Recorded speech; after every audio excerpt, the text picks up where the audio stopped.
Hopefully they buff him up even more because this is Ultron. This is a huge enemy. This guy is iconic. He has to be a little bit more powerful. Right now he's just falling absolutely flat like his movie. It's embarrassing.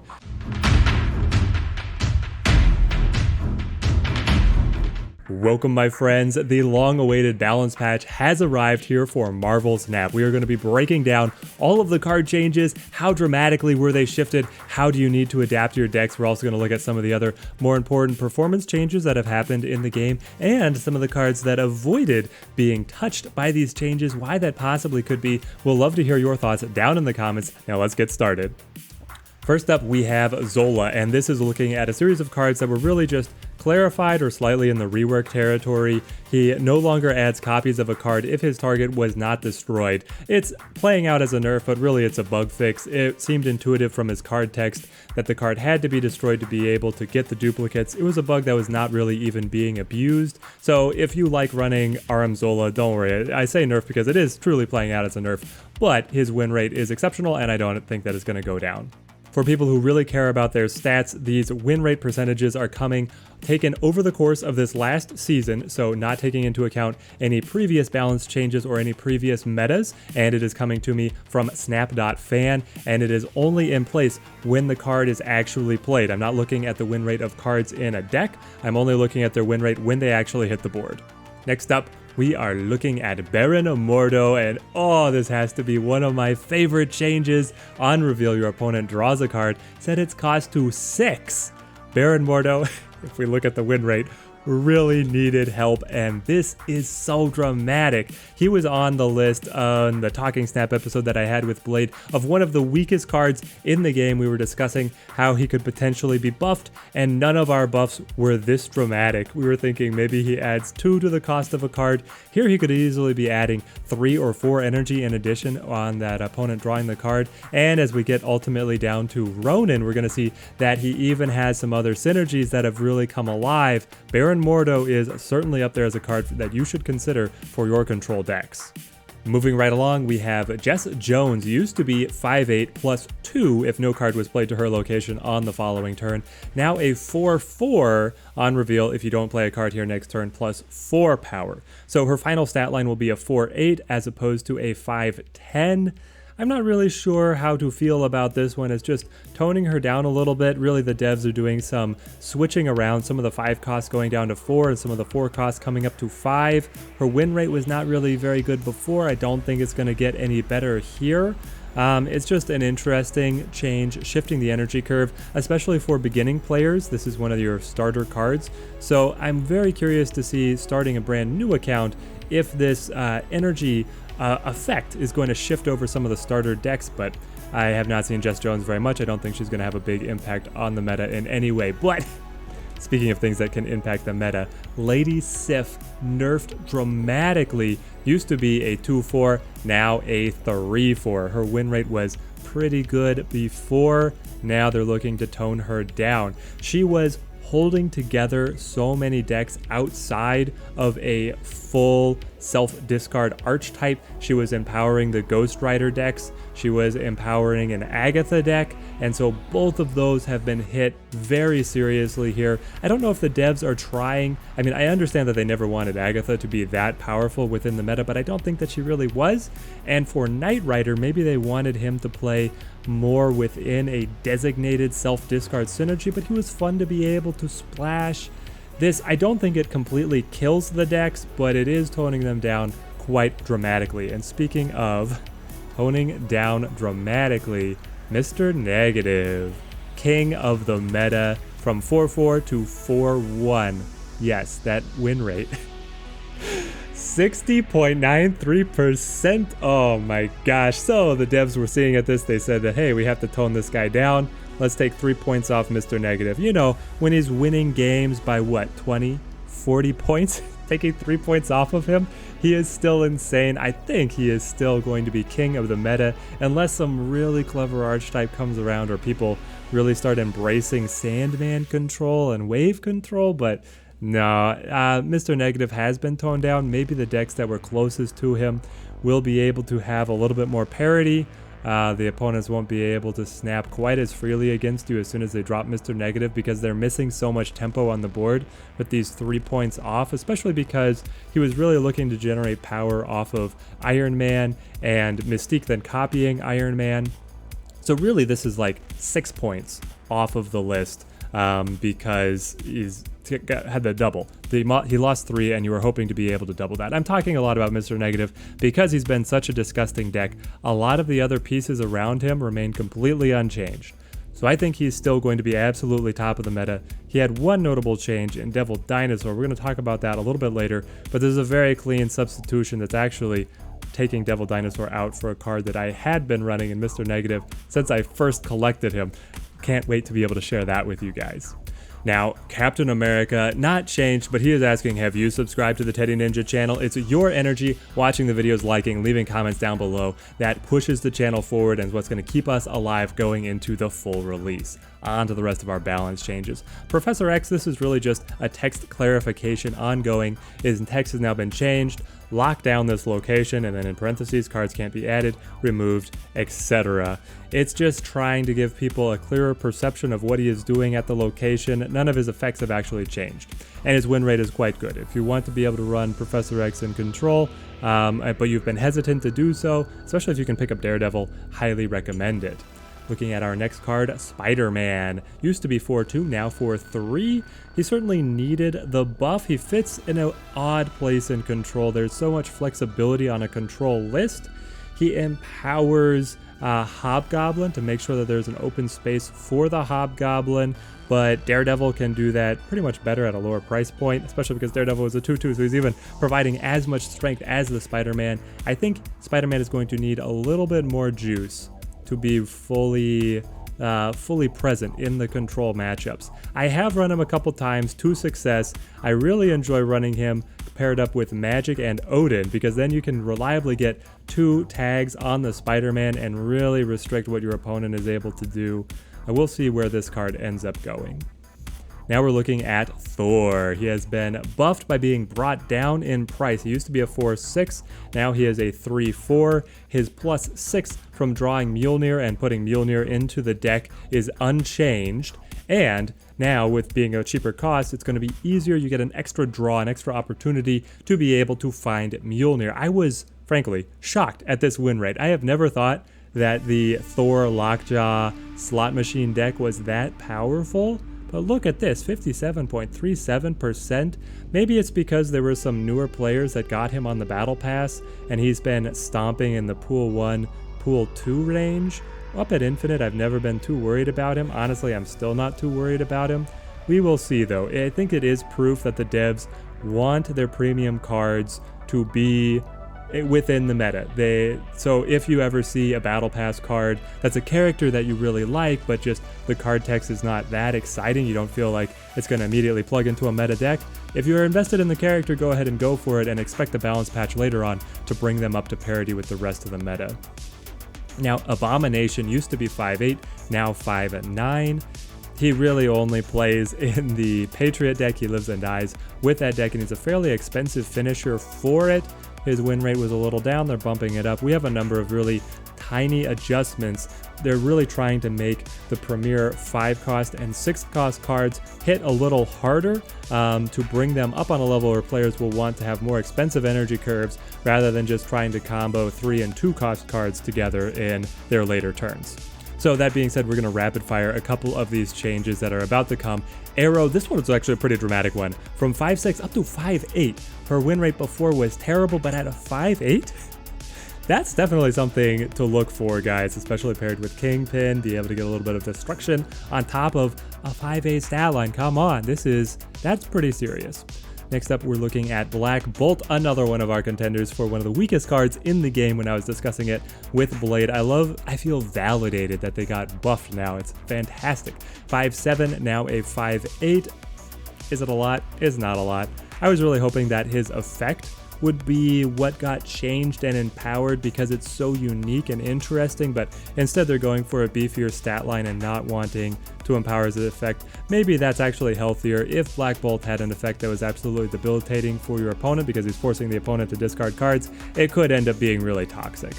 Blue Marvel from a 6-4 to a 5-3. This is bonkers, taking a 6-drop down to 5. This makes it so much easier to be able to, say, pair him with Onslaught, who, spoilers, got buffed as well.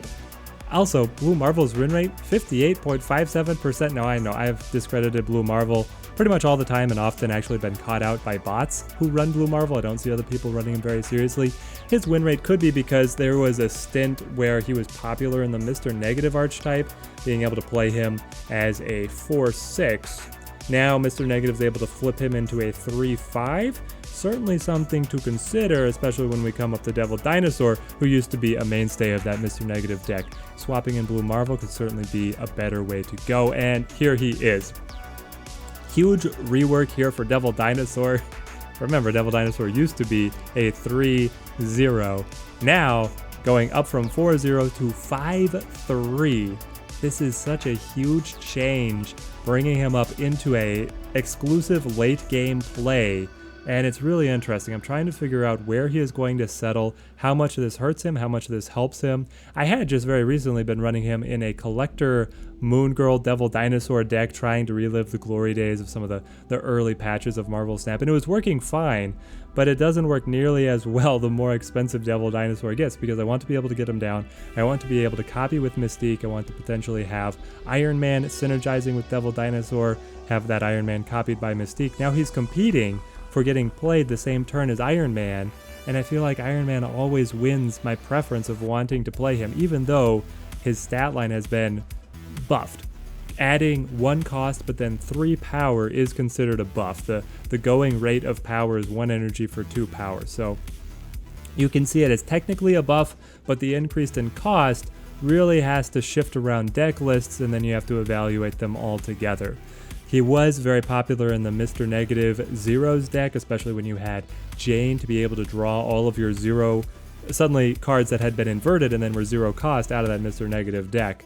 But now, at 5-3, he won't be able to be summoned. If you do still want to run him in the Mr. Negative deck, be my guest. I mean, it's certainly a good card to be able to flip. It can generate a lot of power, but I think that Ronin is looking far better. If you're also looking for another card to be able to swap in, bring in Leech. I was running Leech in my Mr. Negative deck from the very beginning and had really good success.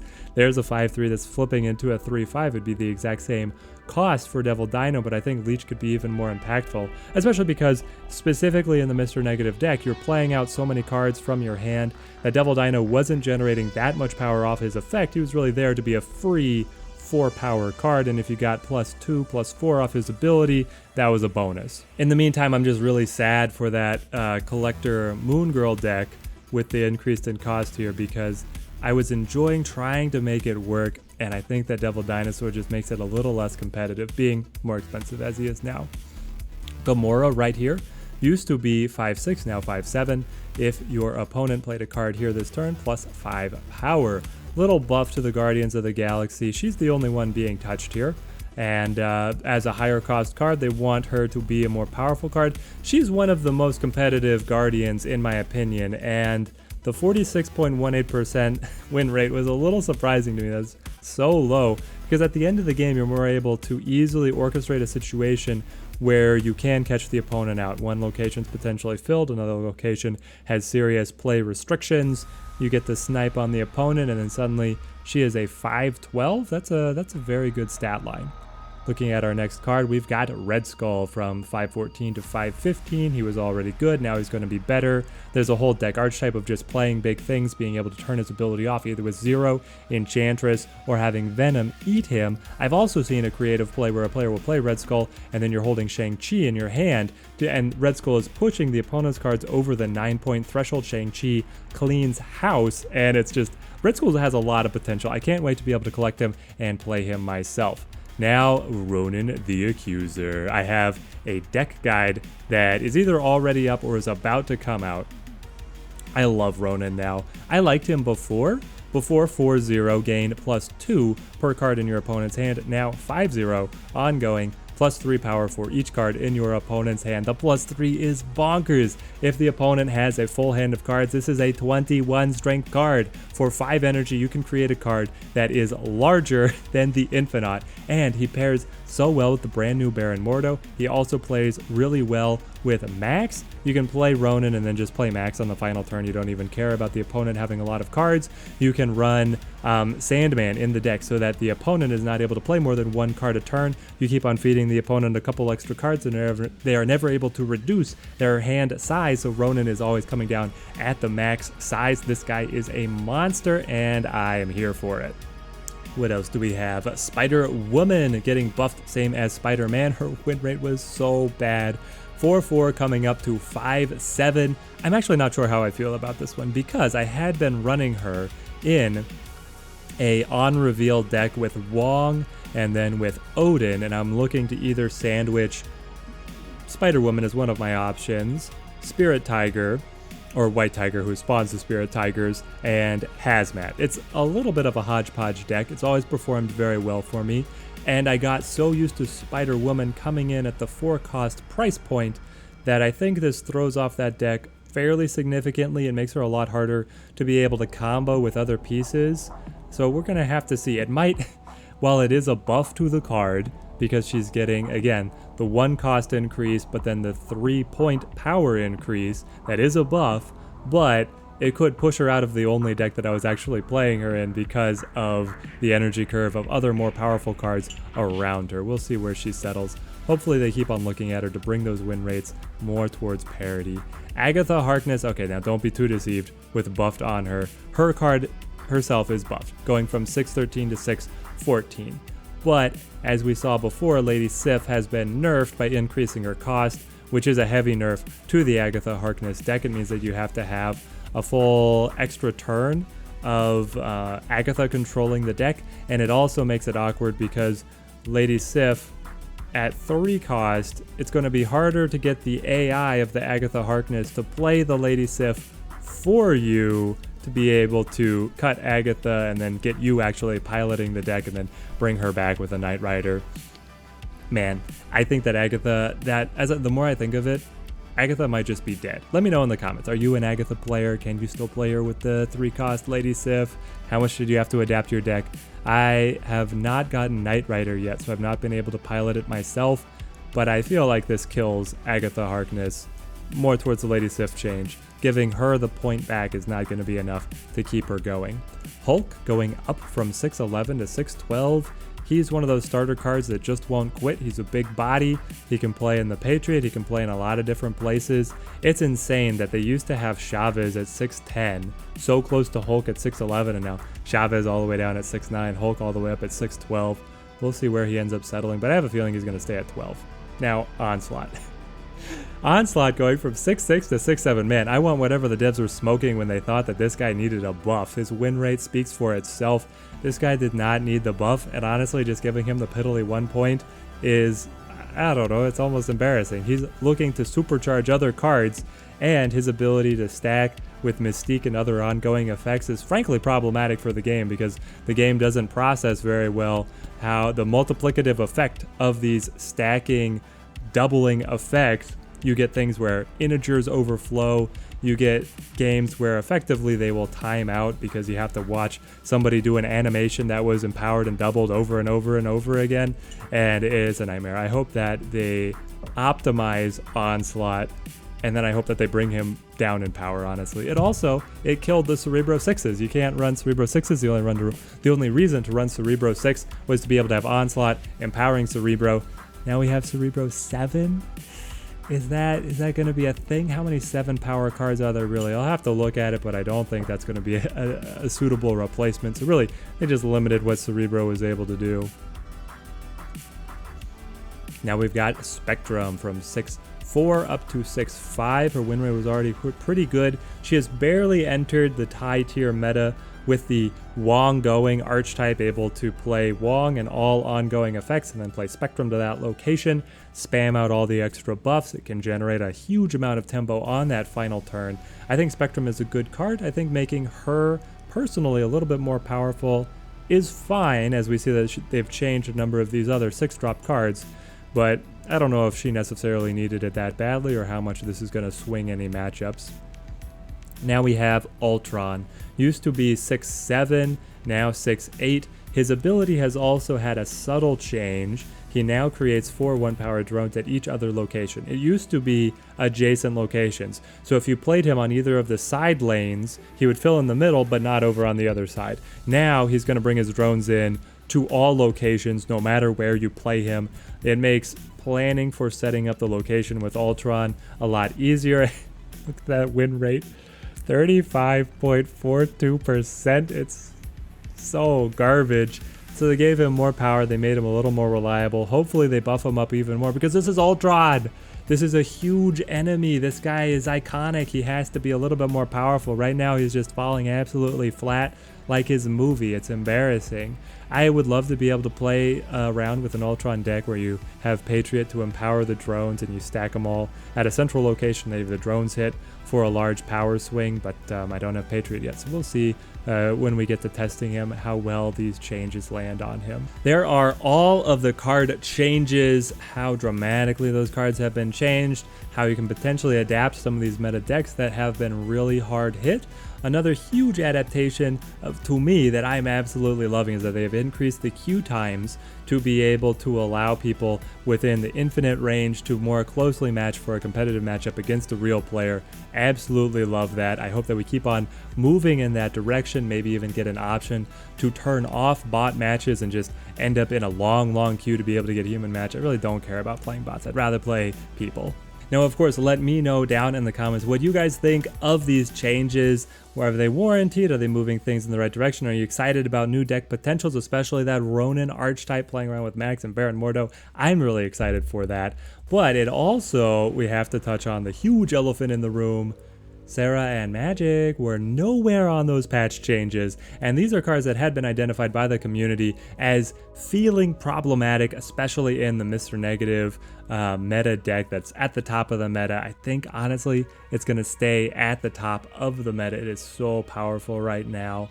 Sera, she first cracked onto the scene with effectively a zoo deck that she then empowered and let you play more for turn 6 with a lot of flexibility. That Sera seems fine. That seems like what the devs intended. You play her on turn 5, you then have a burst of card play opportunity on turn 6, but now synergizing with Magic and so many other ways to be able to cheat energy, she just feels terrible. You can play up against a Mr. Negative deck and they've played nothing on turns 1, 2, and 3. They play negative on 4, they play Sera on 5, Magic on 6. And then they develop a winning board state on turn 7 alone. Meanwhile, your deck has been busting its butt, trying to build synergies, playing cards, playing its little heart out to build tempo, but it doesn't matter because they're going to lay down an inverted Iron Man and then an inverted Mystique and hit you with whatever other they've got in their hand. There's so much rambling discussion that could go on over these two cards, potential changes. Are they really problematic? Are they not? But I have two thoughts to share with you guys. One is it seems like the devs are saying that energy cheating is going to be the name of competitive Snap. With Sera the way she is, Wave the way that she is, Psylocke the way she is, you want to have these cards in your collection. You want to find ways to work them into your decks to be able to use these high-powered, high-energy cost cards early on the curve. Being able to find ways to cheat them out early, build synergies between those cards, that is going to be your premier set of decks, whatever those cards around them are. The other thing is, maybe this is a time to bring Enchantress back. She was a mainstay when Devil Dinosaur was so disgusting very early on in the early metas of Marvel Snap. Now, with how prevalent Iron Man is, Sera is, and with the new Ronin lurking around the corner, having an Enchantress could really be huge value. Also, Rogue, if you want to play a little bit more aggressively to be able to steal those effects for yourself, could be an option as well. Final note before I leave you guys is that if Mr. Negative continues to run the table and if you're absolutely sick of him, check out my video on playing Sandwave, or I've adapted the deck to be able to incorporate Ronin. Both decks are great, they are competitive, and they stomp on Mr. Negative. So I know it feels bad just to say that, like, hey, one counter exists, so this top deck. I still think Mr. Negative should be toned down a little bit more, but in the meantime, it can be a band-aid for you guys. Till next time, thank you guys for watching. Have a good one.